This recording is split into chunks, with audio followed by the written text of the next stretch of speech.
Jai Shri Gurudev. Welcome to Economics Online classes.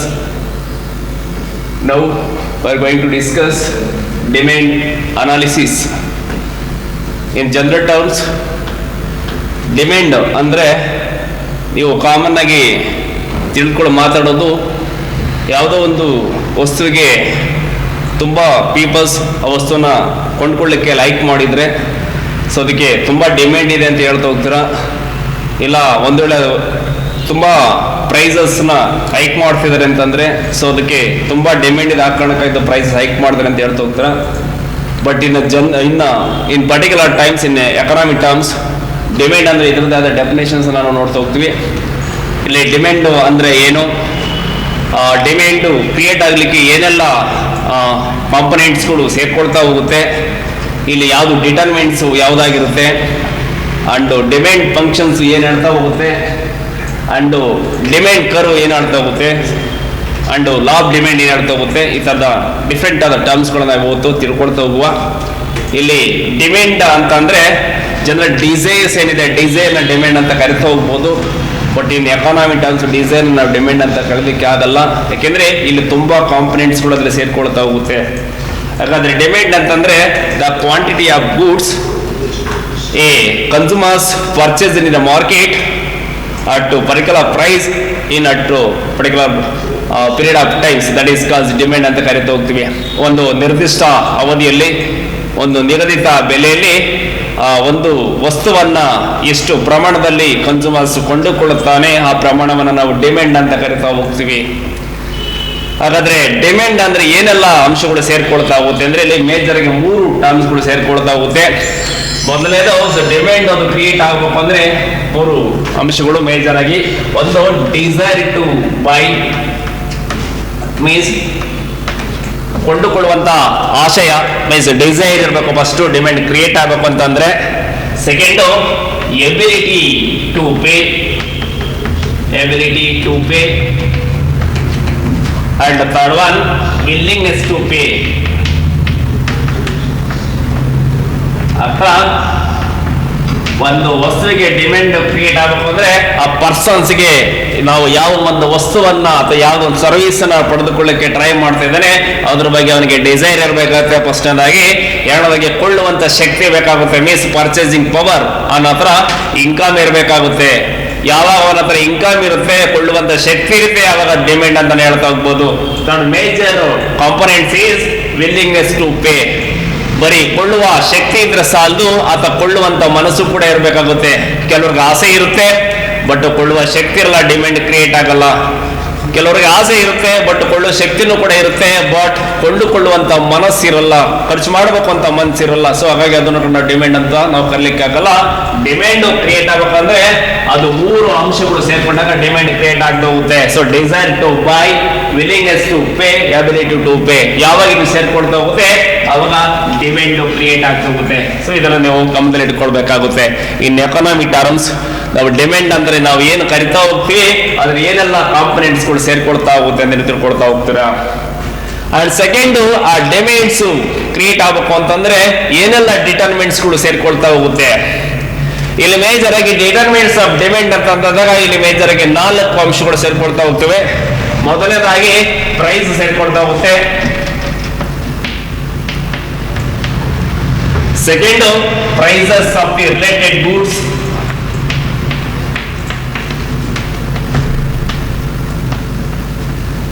Third one, income of the consumer. Fourth one,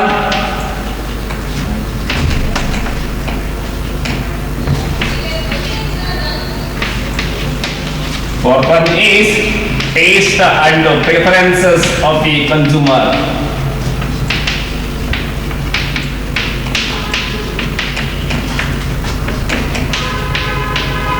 means ಈ 4 ಅಂಶಗಳು ಬೇಡಿಕೆಯನ್ನ demand ಅನ್ನ ನಿರ್ಧರಿಸ್ತಾ ಹೋಗುತ್ತೆ. ಮೊದಲೇದು price of A ಗೂಡ್. ಒಂದು ವಸ್ತುವಿಗೆ demand create ಆಗಬೇಕಂದ್ರೆ major ಆದ ಡಿಟರ್ಮೆಂಟ್ಸ್ ಯಾವುದಾಗಿರುತ್ತೆ ಅಂದ್ರೆ ಪ್ರೈಸ್ ಆಗಿರುತ್ತೆ. ಯಾವಾಗ ಒಂದು ವಸ್ತುವಿಗೆ ಸಿಕ್ಕಾಬಿಟ್ಟೆ ಪ್ರೈಸ್ ಜಾಸ್ತಿ ಆಗ್ತಾ ಹೋಗುತ್ತೆ ಆವಾಗ ವಸ್ತುವನ್ನ ಕೊಂಡುಕೊಳ್ಳುವಂತ ಮನಸ್ಸು ಏನಾಗ್ತದೆ, ಕೊಂಡುಕೊಳ್ಳುವಂತ ಒಲವು ಏನಿದೆ ಅದು ಕಡಿಮೆ ಆಗ್ತಾ ಹೋಗುತ್ತೆ. ಯಾಕೆಂದ್ರೆ ಯಾವ ವ್ಯಕ್ತಿಗಳು ಪರ್ಸನ್ಸ್ ನಿಮಗೆ ಕನ್ಸ್ಯೂಮರ್ ಬಿಹೇವಿಯರ್ ನೀವು ತಿಳ್ಕೊಂಡಿದ್ರ, ಕನ್ಸ್ಯೂಮರ್ ಏನಿದ್ದಾರೆ ರೇಷನಲ್ ಕನ್ಸ್ಯೂಮರ್ಸ್ ಆಲ್ವೇಸ್ ಅದು ಏನ್ ಮಾಡ್ತಾ ಹೋಗ್ತಾನೆ ಅಂದ್ರೆ ಮ್ಯಾಕ್ಸಿಮಮ್ ಸ್ಯಾಟಿಸ್ಫ್ಯಾಕ್ಷನ್ಸ್ ಪಡ್ಕೊಳ್ಳಿಕ್ಕೆ ಟ್ರೈ ಮಾಡ್ತಾ ಹೋಗ್ತಾನೆ. ಅವ್ರ ಮ್ಯಾಕ್ಸಿಮಮ್ ಸ್ಯಾಟಿಸ್ಫ್ಯಾಕ್ಷನ್ಸ್ ಪಡ್ಕೊಳ್ಬೇಕಂದ್ರೆ ಆತ ಕಡಿಮೆ ಖರ್ಚಿನಲ್ಲಿ ಹೆಚ್ಚಿನ ಕ್ವಾಂಟಿಟೀಸ್ ಆತ ಪರ್ಚೇಸ್ ಮಾಡಬೇಕಾಗುತ್ತೆ. ಇದರರ್ಥ ಇಲ್ಲಿ ಯಾವಾಗ ಒಂದು ವಸ್ತುವಿಗೆ ಬೆಲೆ ಸಿಕ್ಕಾಪಟ್ಟೆ ಜಾಸ್ತಿ ಆಗ್ತಾ ಹೋಗುತ್ತೆ ಆವಾಗ ಅದ್ರ ಬಗ್ಗೆ ಇರುವಂತ ಒಲವು ಕಡಿಮೆ ಆಗ್ತಾ ಹೋಗುತ್ತೆ. ಯಾವಾಗ ಆಟೋಮೆಟಿಕಲಿ ಯಾವುದೊಂದು ವಸ್ತುವಿಗೆ ಸಿಕ್ಕಾಪಟ್ಟೆ ಪ್ರೈಸ್ ಕಡಿಮೆ ಆಯ್ತು ಅಂತ ಅನ್ಕೊಳ್ಳಿ, ಆವಾಗ ಕೊಳ್ಳುವಂತ ಕ್ವಾಂಟಿಟೀಸ್ ಏನಿದೆ ತುಂಬಾ ಜಾಸ್ತಿ ಆಗ್ತಾ ಹೋಗುತ್ತೆ. ತುಂಬಾ ಟೈಮ್ ನೋಡ್ತಿರೋದು ಯಾವ್ದೊಂದು ಡ್ರೆಸ್ಸಸ್ ಅಂತ ಅನ್ಕೊಳ್ಳಿ, ಒಂದು 1000 ಇರುವಂತ ಡ್ರೆಸ್ಸಸ್ ಒಂದು 200 ಸಿಗುತ್ತೆ ಅಂದ್ರೆ 1000 ಇದ್ದಾಗ ಒಂದು ಪೀಸ್ ನ ಕೊಂಡ್ಕೊಡ್ತಿದ್ರೆ ಯಾವಾಗ ಅದು 200 ಆಗುತ್ತೆ 5 ಪೀಸ್ ನ ಕೊಂಡ್ಕೊಳ್ತಾ ಹೋಗ್ತಾರೆ. ಇದರ ಅರ್ಥ ಯಾವಾಗ ಒಂದು ವಸ್ತುವಿಗೆ ಬೆಲೆ ಕಡಿಮೆ ಆಗ್ತಾ ಹೋಗುತ್ತೆ, ಪ್ರೈಸ್ ಕಡಿಮೆ ಆಗ್ತಾ ಹೋಗುತ್ತೆ, ಆವಾಗ ಕ್ವಾಂಟಿಟಿ ಆಫ್ ಡಿಮ್ಯಾಂಡ್ ಜಾಸ್ತಿ ಆಗ್ತಾ ಹೋಗುತ್ತೆ. ಯಾವಾಗ ಪ್ರೈಸ್ ತುಂಬಾ ಜಾಸ್ತಿ ಆಗ್ತಾ ಹೋಗುತ್ತೆ ಅವಾಗ ಕ್ವಾಂಟಿಟಿ ಡಿಮ್ಯಾಂಡ್ ಕಡಿಮೆ ಆಗ್ತಾ ಹೋಗುತ್ತೆ. ಹಾಗಾಗಿ ಮೊದಲನೇದಾಗಿ ಡಿಮ್ಯಾಂಡ್ ನಿರ್ಧರಿಸುವ ಅಂಶ ಯಾವ್ದಾಗಿರ್ತದೆ, ಪ್ರೈಸ್ ಆಗಿರುತ್ತೆ. ಸೆಕೆಂಡ್, ಡಿಮ್ಯಾಂಡ್ ನ ನಿರ್ಧರಿಸುವ ಅಂಶ ಇನ್ನೊಂದು second, the major determines is the prices of the related goods. ಅದಕ್ಕೆ ಸಂಬಂಧಪಟ್ಟಂತಹ ಗೂಡ್ಸ್ಗಳು ನಮಗಿಲ್ಲಿ ಕಾಂಪ್ಲಿಮೆಂಟರಿ ಗೂಡ್ಸ್ ಒಂದು ಸಬ್ಸ್ಟಿಟ್ಯೂಟ್ ಗೂಡ್ಸ್ ಅಂತ ನೋಡ್ತಾ ಹೋಗ್ತೀವಿ. ಅದಕ್ಕೆ ಸಂಬಂಧಪಟ್ಟಂತ ಗೂಡ್ಸ್ಗಳು ಯಾವ್ದೋ ಒಂದು ಪರ್ಟಿಕ್ಯುಲರ್ ಗೂಡ್ಸ್ ಇದೆ ಅಂತ ಅನ್ಕೊಳ್ಳಿ, ಅದಕ್ಕೆ ರಿಲೇಟೆಡ್ ಆದ ಗೂಡ್ಸ್ ಗಳಿಗೆ ಏನಾದ್ರು ವೇರಿಯೇಷನ್ಸ್ ಆದ್ರೆ ಸೊ ಡಿಮ್ಯಾಂಡ್ ಅಲ್ಲಿ ವೇರಿಯೇಷನ್ಸ್ ಆಗ್ತಾ ಹೋಗುತ್ತೆ. ಫಾರ್ ಎಕ್ಸಾಂಪಲ್ ಕಾಫಿ ಇದೆ ಅಂತ ತೆಗೆದುಕೊಳ್ಳುವ, ಮೀನ್ಸ್ ಕಾಫಿಯ ಡಿಮ್ಯಾಂಡ್ ಸಮಟೈಮ್ಸ್ ನಿರ್ಧಾರ ಆಗುವಂತದ್ದು ಬರೀ ಕಾಫಿ ಪ್ರೈಸಸ್ ಇಂದ ಮಾತ್ರ ನಿರ್ಧಾರ ಆಗ್ತಾ ಹೋಗಲ್ಲ. ಕಾಫಿಗೆ ಸಂಬಂಧಪಟ್ಟಂತ ಗೂಡ್ಸ್ ಏನಿದೆ, ಸಬ್ಸ್ಟಿಟ್ಯೂಟ್ ಗೂಡ್ಸ್ ಏನಿದೆ, ಸೊ ಆ ಗೂಡ್ಸ್ ಇಂದ ಕೂಡ ಏನದು ಅದು ಡಿಟರ್ಮಿನ್ಸ್ ಡಿಸೈಡ್ ಆಗ್ತಾ ಹೋಗುತ್ತೆ. ಫಾರ್ ಎಕ್ಸಾಂಪಲ್ ಕಾಫಿಗೆ ರಿಲೇಟೆಡ್ ಆಗಿ ಟೀ ಅಂತ ಹೇಳ್ತಾ ಹೋದ್ರೆ ಸಬ್ಸ್ಟಿಟ್ಯೂಷನ್ ಗೂಡ್ಸ್ ಟೀ ಅಂತ ಹೇಳ್ತಾ ಹೋದ್ರೆ ಯಾವಾಗ ಕಾಫಿ ಡಿಮ್ಯಾಂಡ್ ಅಲ್ಲಿ ಸ್ವಲ್ಪ ಸಮಥಿಂಗ್ ಬದಲಾವಣೆಗಳಾಗ್ತಾ ಹೋಗುತ್ತೆ ಅಂದ್ರೆ ಟೀ ಒಂದು ಪ್ರೈಸಸ್ ಅಲ್ಲಿ ಬದಲಾವಣೆ ಆದ್ರೂ ಕೂಡ ಆಗ್ತಾ ಹೋಗುತ್ತೆ. ಫಾರ್ ಎಕ್ಸಾಂಪಲ್ ಒಂದು ಕಾಫಿಯ ಬೆಲೆ, ಕಾಫಿ ಏನಿದೆ ಕಾಫಿ ಬೆಲೆ ಒಂದು ಪೀಸ್ ಒಂದು 10 ರೂಪೀಸ್ ಇದೆ ಅಂತ ಅನ್ಕೊಳ್ಳಿ, ಆ ಟೈಮಲ್ಲಿ ಟೀ ಪ್ರೈಸಸ್ ಅಲ್ಲಿ ಏನಾದ್ರು ಅದು 10 ಇದ್ದಿದ್ದು ಒಂದು ವೇಳೆ ಟೀಯ ಪ್ರೈಸಸ್ 10 ಇದ್ದಿದ್ದು ಒಂದು ವೇಳೆ 8ಗೆ ಏನಾದ್ರು ರೆಡ್ಯೂಸ್ ಆಯ್ತು ಅಂತ ಅನ್ಕೊಳ್ಳಿ,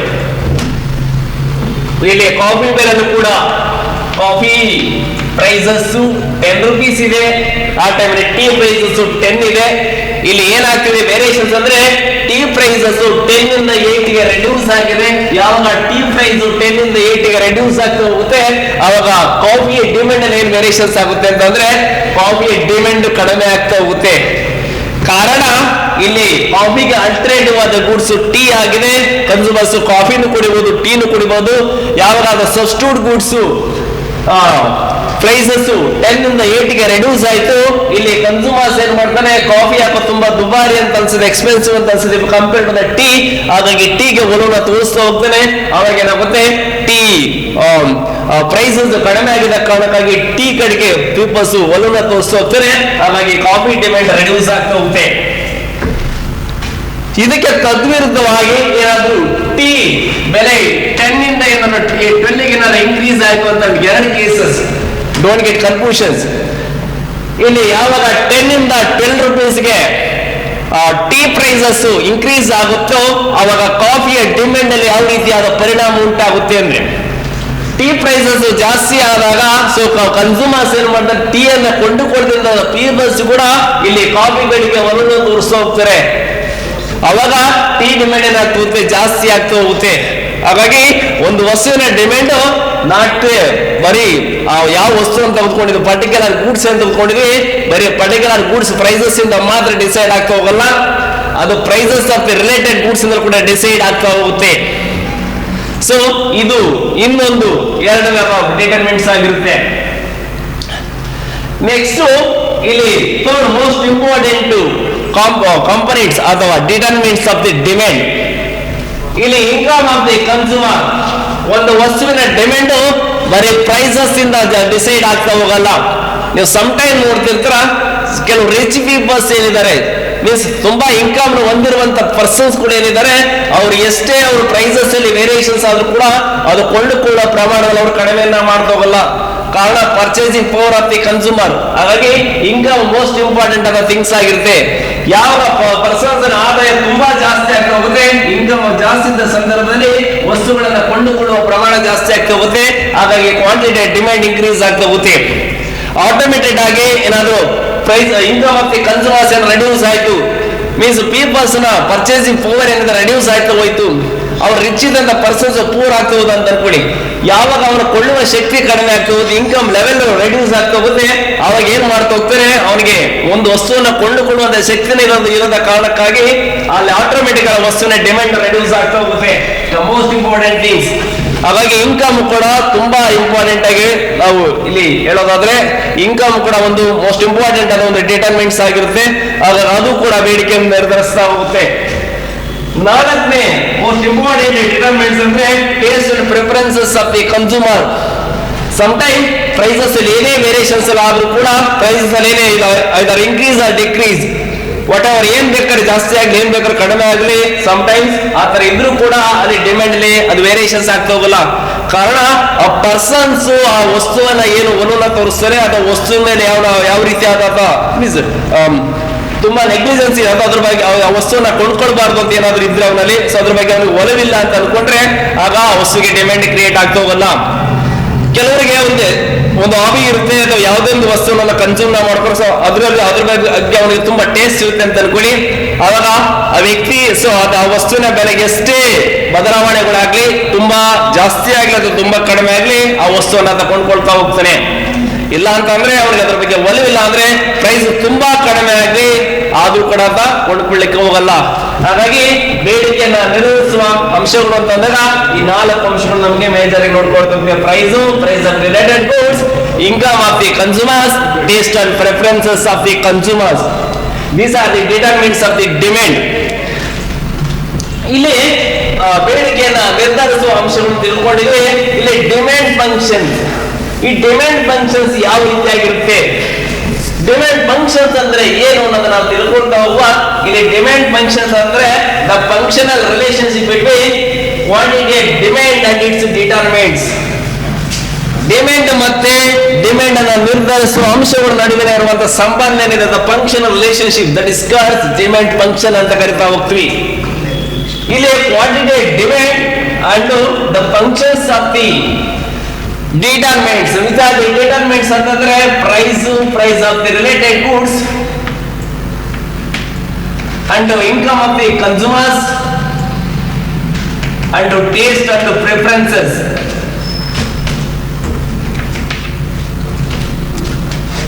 ಇಲ್ಲಿ ಇನ್ಕಮ್ ನ ವೈ ಅಂತ ನಾವು ತಗೊಳ್ತಾ ಹೋಗ್ಬೋದು. ಈ 4 ಅಂಶಗಳು ಏನಿದೆ, ಈ 4 ಫ್ಯಾಕ್ಟರ್ಸ್ ನಮಗೆ ಡಿಮ್ಯಾಂಡ್ ನ ಕಾರ್ಯ ಯಾವ ರೀತಿ ಇದೆ ಅಂತ ಹೇಳ್ತಾ ಹೋಗುತ್ತೆ. ಇದರ ಅರ್ಥ the quantity of demands can be changed by if anything changes in the determents of the demand. ಇಲ್ಲಿ ಡಿಟರ್ಮೆಂಟ್ಸ್ ಆಫ್ ಡಿಮ್ಯಾಂಡ್ಸ್ ಅಲ್ಲಿ ಬದಲಾವಣೆ ಆದ್ರೆ, ಇದರಲ್ಲಿ ಏನಾದ್ರು ರಿಯಾಕ್ಷನ್ಸ್ ಆದ್ರೆ ಸೊ ಇಲ್ಲಿ ಬದಲಾವಣೆ ಆಗೋದಕ್ಕೆ ನಾವು ಇದು ಡಿಮ್ಯಾಂಡ್ ಫಂಕ್ಷನ್ಸ್ ಅಂತ ಕರಿತಾ ಹೋಗ್ತೀವಿ. ನಿಮಗೆ ಡಿಟರ್ಮೆಂಟ್ಸ್ ಆಫ್ ಡಿಮ್ಯಾಂಡ್ಸ್ ಡಿಸ್ಕಸ್ ಮಾಡೋದು ತಿಳ್ಕೊಂಡಿದ್ರ ಪ್ರೈಸಸ್ ಯಾವ ರೀತಿ ಎಫೆಕ್ಟ್ ಆಗ್ತದೆ, ಯಾವ ರೀತಿ ಇನ್ಫ್ಲುಯೆನ್ಸ್ ಮಾಡ್ತಾ ಹೋಗುತ್ತೆ ಡಿಮ್ಯಾಂಡ್ ಮೇಲೆ, and prices of related goods ಯಾವ ರೀತಿ ಇನ್ಫ್ಲುಯೆನ್ಸ್ ಮಾಡ್ತಾ ಹೋಗುತ್ತೆ, ಅಂಡ್ ಇನ್ಕಮ್ ಯಾವ ರೀತಿ ಇನ್ಫ್ಲುಯೆನ್ಸ್ ಮಾಡ್ತಾ ಹೋಗುತ್ತೆ, ಅಂಡ್ ಟೇಸ್ಟ್ ಅಂಡ್ ಪ್ರಿಫರೆನ್ಸಸ್ ಯಾವ ರೀತಿ ಇನ್ಫ್ಲುಯೆನ್ಸ್ ಮಾಡ್ತಾ ಹೋಗುತ್ತೆ ಅಂತ. ಇಲ್ಲಿ ಡಿಮ್ಯಾಂಡ್ ಚೇಂಜಸ್ ಆಗುವಂತದ್ದು, ಪ್ರೈಸಸ್ ಜಾಸ್ತಿ ಆದ್ರೆ ಡಿಮ್ಯಾಂಡ್ ಕಡಿಮೆ ಆಗುತ್ತೆ, ಪ್ರೈಸಸ್ ಕಡಿಮೆ ಆದ್ರೆ ಡಿಮ್ಯಾಂಡ್ ಜಾಸ್ತಿ ಆಗುತ್ತೆ. This one functions between quantity demand and the prices. ನಿಮಗೆ ಕ್ಲಿಯರ್ ಆಗಿ ಹೇಳಿದ್ರೆ ಬರೀ ಡಿಮ್ಯಾಂಡ್ ಪ್ರೈಸಸ್ ಮಾತ್ರ ಡಿಸೈಡ್ ಮಾಡ್ತಾ ಹೋಗಲ್ಲ, ಪ್ರೈಸಸ್ ಇಂದ ಮಾತ್ರ ಇನ್ಫ್ಲುಯೆನ್ಸ್ ಆಗ್ತಾ ಹೋಗಲ್ಲ, ಅದು ಪ್ರೈಸಸ್ ಆಫ್ ರಿಲೇಟೆಡ್ ಗೂಡ್ಸ್ ಇಂದ ಕೂಡ ವೇರಿಯೇಷನ್ಸ್ ಆಗ್ತಾ ಹೋಗುತ್ತೆ ಅಂತ. ಪ್ರೈಸಸ್ ಆಫ್ ರಿಲೇಟೆಡ್ ಗೂಡ್ಸ್ ಏನಾದ್ರು ಜಾಸ್ತಿ ಆಗಿ ಹೋದ್ರೆ ಕ್ವಾಂಟಿಟಿ ಆಫ್ ಡಿಮ್ಯಾಂಡ್ ಅಂತ ಪರ್ಟಿಕ್ಯುಲರ್ ಕಮೋಡಿಟಿ ಈಸ್ ಏನಾಗುತ್ತೆ ರೆಡ್ಯೂಸ್ ಆಗ್ತಾ ಹೋಗುತ್ತೆ. ಯಾಕೆಂದ್ರೆ ಪ್ರೈಸಸ್ ಜಾಸ್ತಿ ಆದ ಕಾರಣಕ್ಕಾಗಿ ಪ್ರೈಸ್ ರಿಲೇಟೆಡ್ ಗೂಡ್ಸ್ ಜಾಸ್ತಿ ಆದ್ರೆ quantity demand for the particular goods ಕೂಡ ಇನ್ಕ್ರೀಸ್ ಆಗ್ತಾ ಹೋಗುತ್ತೆ. ಇದರ್ಥ ನಿಮಗೆ ಕ್ಲಿಯರ್ ಆಗಿ ಹೇಳಿದ್ದೀನಿ. ಕಾಫಿ ಮತ್ತು ಟೀ ಅನ್ನು ತೆಗೆದುಕೊಂಡಾಗ ಕಾಫಿಯ ಡಿಮ್ಯಾಂಡ್ ಟೀ ಪ್ರೈಸಸ್ ಇಂದ ಕೂಡ ಡಿಪೆಂಡ್ಸ್ ಆಗ್ತಾ ಹೋಗುತ್ತೆ. ಯಾವಾಗ ಟೀ ಪ್ರೈಸಸ್ ಜಾಸ್ತಿ ಆಗ್ತಾ ಹೋಗುತ್ತೆ, ಟೀ ಪ್ರೈಸಸ್ ಜಾಸ್ತಿ ಆದ ಕಾರಣಕ್ಕಾಗಿ if you compare the coffee tea expensive ಅನಿಸ್ತಾ ಹೋಗುತ್ತೆ. ಹಾಗಾಗಿ ಪರ್ಸನ್ಸ್ ಟೀ ಬದಲು ಕಾಫಿಯನ್ನು ಕೊಂಡ್ಕೊಳ್ಳಿಕ್ಕೆ ಲೈಕ್ ಮಾಡ್ತಾ ಹೋಗ್ತಾರೆ. ಹಾಗಾಗಿ ಕಾಫಿಯ ಡಿಮ್ಯಾಂಡ್ ಜಾಸ್ತಿ ಆಗ್ತಾ ಹೋಗುತ್ತೆ. ಇನ್ ರಿಲೇಟೆಡ್ ಗೂಡ್ಸ್ ನೋಡಿದ್ರೆ both are going same directions. ಅಲ್ಲಿ ಪಾಸಿಟಿವ್ ರಿಲೇಷನ್ಸ್ ನಾವು ನೋಡ್ತಾ ಹೋಗ್ತೀವಿ. ಯಾಕಂದ್ರೆ the quantity demand for the particular goods and the prices of the related goods ಎರಡು ಕೂಡ ಸೇಮ್ ಡೈರೆಕ್ಷನ್ ಇರುತ್ತೆ ಅಂತ. ಪ್ರೈಸಸ್ ರಿಲೇಟೆಡ್ ಗೂಡ್ಸ್ ಅಲ್ಲಿ ಇನ್ಕ್ರೀಸ್ ಆದ್ರೆ quantity demand for the particular goods increase ಆಗ್ತಾ ಹೋಗುತ್ತೆ. ಒಂದು ವೇಳೆ ಇದು prices of the related goods ಟೀಯ ಬೆಲೆ ಕಡಿಮೆ ಆದಾಗ ನಮಗೆ quantity of demand for the coffee ಏನಾಗ್ತಾ ಹೋಗುತ್ತೆ, ಅದು ಕೂಡ ರೆಡ್ಯೂಸ್ ಆಗ್ತಾ ಹೋಗುತ್ತೆ. ಕಾರಣ ಯಾವಾಗ ಟೀ ಬೆಲೆ ಕಡಿಮೆ ಆಗುತ್ತೆ ಆ ಕನ್ಸ್ಯೂಮರ್ಸ್ ಟೀ ಅನ್ನ ಕೊಂಡುಕೊಳ್ಳಿಕ್ಕೆ ಅಂತ ಟ್ರೈ ಮಾಡ್ತಾ ಹೋಗ್ತಾರೆ. ಆ ಕಾರಣಕ್ಕಾಗಿ ಅಲ್ಲಿ ಕಾಫಿಯ ಒಂದು ಡಿಮ್ಯಾಂಡ್ ಏನಾಗುತ್ತೆ ಕಡಿಮೆ ಆಗ್ತಾ ಹೋಗುತ್ತೆ. ಸೊ ಇದು ಒಂದು ರಿಲೇಶನ್ಶಿಪ್ ನ ಹೇಳ್ತಾ ಹೋಗುತ್ತೆ. ದ ಫಂಕ್ಷನಲ್ ರಿಲೇಶನ್ಶಿಪ್ ಇನ್ಕಮ್ ಅಷ್ಟೇ ನಾನು ಹೇಳಿದ್ರೆ ಇನ್ಕಮ್ ಜಾಸ್ತಿ ಆದಾಗ ಮೀನ್ಸ್ ಆ ವಸ್ತುವನ್ನ ಕೊಂಡುಕೊಳ್ಳುವಂತ ಪ್ರಮಾಣ ಜಾಸ್ತಿ ಆದಾಗ ಕ್ವಾಂಟಿಟಿ ಡಿಮ್ಯಾಂಡ್ ಏನಾಗ್ತಾ ಹೋಗುತ್ತೆ ಜಾಸ್ತಿ ಆಗ್ತಾ ಹೋಗುತ್ತೆ. ಇನ್ಕಮ್ ಕಡಿಮೆ ಆದಾಗ ಕ್ವಾಂಟಿಟಿ ಡಿಮ್ಯಾಂಡ್ ಏನಾಗುತ್ತೆ ಕಡಿಮೆ ಆಗ್ತಾ ಹೋಗುತ್ತೆ. ಯಾಕೆಂತಂದ್ರೆ ಕೊಳ್ಳುವ ಶಕ್ತಿನೇ ಇಲ್ಲ, ಹಾಗಾಗಿ ಆ ವಸ್ತುವನ್ನ ಕೊಂಡುಕೊಳ್ಳಿಕ್ಕೆ ಟ್ರೈ ಮಾಡ್ತಾ ಹೋಗಲ್ಲ. Next taste and preferences. Taste and preferences ಕೂಡ ಇನ್ಫ್ಲುಯೆನ್ಸ್ ಮಾಡ್ತಾ ಹೋಗುತ್ತೆ. ನಾನು ಕ್ಲಿಯರ್ ಆಗಿ ಹೇಳಿದೆ ಡಿಟರ್ಮಿನೆಂಟ್ಸ್ ಆಫ್ ದಿ ಡಿಮ್ಯಾಂಡ್ಸ್ ಹೇಳುವಾಗ ಯಾವಾಗ ವಸ್ತುವಿನ ಮೇಲೆ ಯಾವ ಒಂದು ಕ್ವಾಂಟಿಟಿಯನ್ನು ತೆಗೆದು ಯಾವ ಒಂದು ಪರ್ಟಿಕ್ಯುಲರ್ ಗೂಡ್ಸ್ ಅನ್ನು ತೆಗೆದುಕೊಂಡಿದೀವಿ ಆ ಗೂಡ್ಸ್ ನ ಮೇಲಿರುವಂತ ಟೇಸ್ಟ್ ಅಂಡ್ ಪ್ರಿಫರೆನ್ಸಸ್ ಏನಾದ್ರು ಕನ್ಸ್ಯೂಮರ್ಸ್ ಇತ್ತು ಅಂದ್ರೆ ಆ ವಸ್ತುವಿನ ಕ್ವಾಂಟಿಟಿ ಡಿಮ್ಯಾಂಡ್ ಇನ್ಕ್ರೀಸ್ ಆಗ್ತಾ ಹೋಗುತ್ತೆ. ಒಂದು ವೇಳೆ ಯಾವ ಒಂದು ಕಮಾಡಿಟೀಸ್ ಬಗ್ಗೆ ನಾವು ಅನಲೈಸ್ ಮಾಡ್ತಿದ್ವಿ ಆದ್ರೆ ಡಿಮ್ಯಾಂಡ್ ಬಗ್ಗೆ ಅನಲೈಸ್ ಮಾಡ್ತಿದ್ವಿ, ಆ ಒಂದು ಕಮಾಡಿಟಿ ಏನಾದ್ರೂ ಒಲವು ಕಡಿಮೆ ಇದೆ ಕನ್ಸ್ಯೂಮರ್ಸ್ಗೆ, ಅದ್ರ ಮೇಲೆ ಇರುವಂತ ಟೇಸ್ಟ್ ಪ್ರಿಫರೆನ್ಸಸ್ ಕಡಿಮೆ ಇದ್ರೆ ಅಲ್ಲಿ ಏನಾಗ್ತಾ ಹೋಗುತ್ತೆ ಕ್ವಾಂಟಿಟಿ ಡಿಮ್ಯಾಂಡ್ ಕಡಿಮೆ ಆಗ್ತಾ ಹೋಗುತ್ತೆ. ಸೊ ಇದು ಡಿಮ್ಯಾಂಡ್ ಫಂಕ್ಷನ್ಸ್ ಹೇಳ್ತಾ ಹೋಗುತ್ತೆ. Demand functions R the simple terms. ನಿಮಗೆ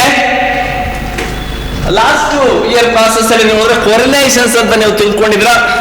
ಕೊರಿಲೇಷನ್ಸ್ ಅಲ್ಲಿ ನಮಗೆ ಎರಡು ರೀತಿಯಾದ ಟೈಪ್ಸ್ ಮೇಜರ್ ಆಗಿ ನೋಡ್ತಾ ಹೋದ್ರಿ, ಪಾಸಿಟಿವ್ ಕೊರಿಲೇಷನ್ಸ್ ಅಂಡ್ ನೆಗೆಟಿವ್ ಕೊರಿಲೇಷನ್ಸ್.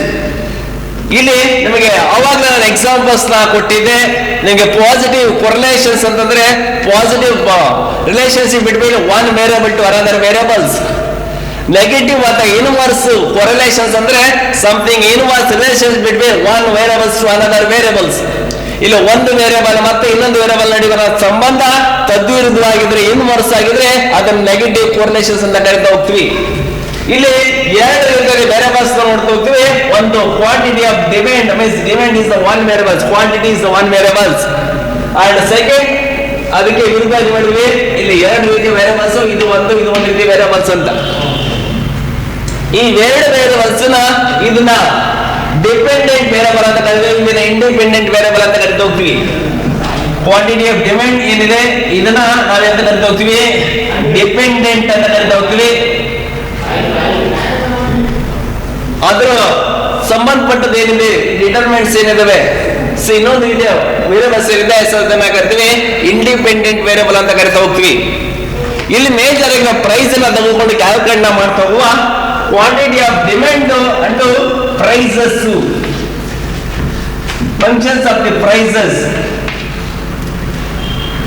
ಇಲ್ಲಿ ಕ್ವಾಂಟಿಟಿ ಡಿಮ್ಯಾಂಡ್ ಮತ್ತೆ ಇದರ ನಡುವಿರುವಂತಹ ಸಂಬಂಧ ಯಾವ ರೀತಿಯಾಗಿದೆ ಅಂದ್ರೆ ಇನ್ವರ್ಸ್ ಆಗಿದೆ. The inverse relationship between quantity demand and its determinants. ಬೇಡಿಕೆ ನಿರ್ಧರಿಸುವ ಅಂಶಗಳು ಮತ್ತೆ ಕ್ವಾಂಟಿಟಿ ಡಿಮ್ಯಾಂಡ್ ನಡುವಿರುವಂತಹ ಸಂಬಂಧ ಯಾವ ರೀತಿಯಾಗಿದೆ ಅಂದ್ರೆ ಇನ್ವರ್ಸ್ ಆಗಿದೆ. ಇದನ್ನ ಯಾವ ರೀತಿ ಬರ್ಬೋದು ಅಂದ್ರೆ quantity demand QD is equal A minus BP. ಹೀಗೆ ಇಲ್ಲಿ ಡಿಮ್ಯಾಂಡ್ ಡಿಟರ್ಮಿನೆಂಟ್ಸ್ ಮತ್ತೆ ಡಿಮ್ಯಾಂಡ್ ನಡುವಿನ ಸಂಬಂಧ ಏನಿದೆ ಇದು ನಮಗೆ ಡಿಮ್ಯಾಂಡ್ ಫಂಕ್ಷನ್ಸ್ ಹೇಳ್ತಾ ಹೋಗುತ್ತೆ. ಅದನ್ನ ನಾವು ತಿಳಿದುಕೊಂಡಿದ್ದೀವಿ. ಇಲ್ಲಿ ಡಿಮ್ಯಾಂಡ್ ಅಲ್ಲಿ ಬದಲಾವಣೆ ಆಗುವಂತದ್ದು, ಡಿಮ್ಯಾಂಡ್ ಅಲ್ಲಿ ಚೇಂಜಸ್ ಆಗುವಂತದ್ದು ಯಾವ್ದ್ರಿಂದ ಅಂದ್ರೆ ಈ ಡಿಮ್ಯಾಂಡ್ ಡಿಟರ್ಮಿನೆಂಟ್ಸ್ ಏನಿದೆ ಈ ಡಿಟರ್ಮಿನೆಂಟ್ಸ್ ಇಂದ ಬದಲಾವಣೆ ಆಗ್ತಾ ಹೋಗುತ್ತೆ. ಪ್ರೈಸ್ ಯಾವ ರೀತಿ ಅದು ಇನ್ಫ್ಲುಯೆನ್ಸ್ ಮಾಡುತ್ತೆ, ರಿಲೇಟೆಡ್ ಗೂಡ್ಸ್ ಯಾವ ರೀತಿ ಇನ್ಫ್ಲುಯೆನ್ಸ್ ಮಾಡ್ತಾ ಹೋಗುತ್ತೆ, ಅಂಡ್ ಇನ್ಕಮ್ ಯಾವ ರೀತಿ ಇನ್ಫ್ಲುಯೆನ್ಸ್ ಮಾಡ್ತಾ ಹೋಗುತ್ತೆ, ಅಂಡ್ ಟೇಸ್ಟ್ ಪ್ರಿಫರೆನ್ಸಸ್ ಯಾವ ರೀತಿ ಇನ್ಫ್ಲುಯೆನ್ಸ್ ಮಾಡ್ತಾ ಹೋಗುತ್ತೆ. ಸೊ ಇದು ನಮಗೆ ಡಿಮ್ಯಾಂಡ್ ಫಂಕ್ಷನ್ಸ್ ತಿಳಿಸ್ಕೊಡುವಂತದ್ದು. ನೆಕ್ಸ್ಟ್ ನಾವು ಸೆಷನ್ ಅಲ್ಲಿ ನಮಗೆ ಡಿಮ್ಯಾಂಡ್ ಲಾ ಆಫ್ ಡಿಮ್ಯಾಂಡ್ ಏನ್ ಹೇಳ್ತಾ ಹೋಗುತ್ತೆ ಅಂಡ್ ಇಂಡಿವಿಜುವಲ್ ಡಿಮ್ಯಾಂಡ್ಸ್ ಯಾವ ರೀತಿ ಹೇಳ್ತಾ ಹೋಗುತ್ತೆ, ಅದಕ್ಕೆ ಸಂಬಂಧಪಟ್ಟಂತೆ ಈಕ್ವೇಶನ್ಸ್ ಏನಿರುವಂತದ್ದು ಅಂತ ನಾವು ತಿಳ್ಕೊಳ್ತಾ ಹೋಗುವ. Thank you.